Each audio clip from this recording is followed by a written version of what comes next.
Hey there everyone, in this video I will show you how to unblock websites on Google Chrome.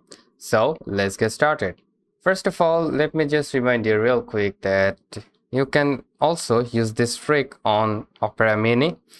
So Opera Mini, Opera browser and many more like Microsoft Edge and many more.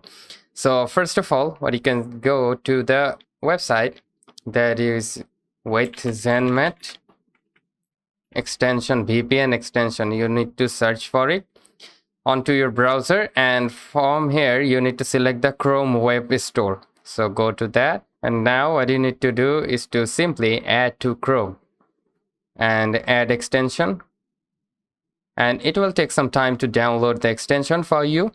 So let me just wait for a second, and it is done.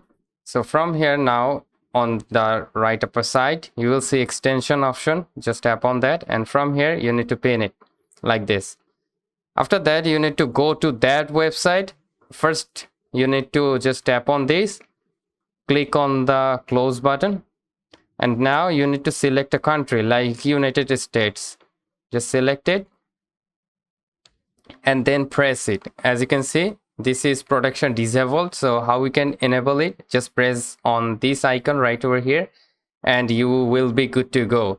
Like if we just go to the now a block website like facebook.com, so as you can see, we can simply just go into it. So thank you so much guys for watching. I hope this video might help you out. If yes, please leave a like and comment down below if it's worked for you or not. Thank you so much guys for watching. Have a great day.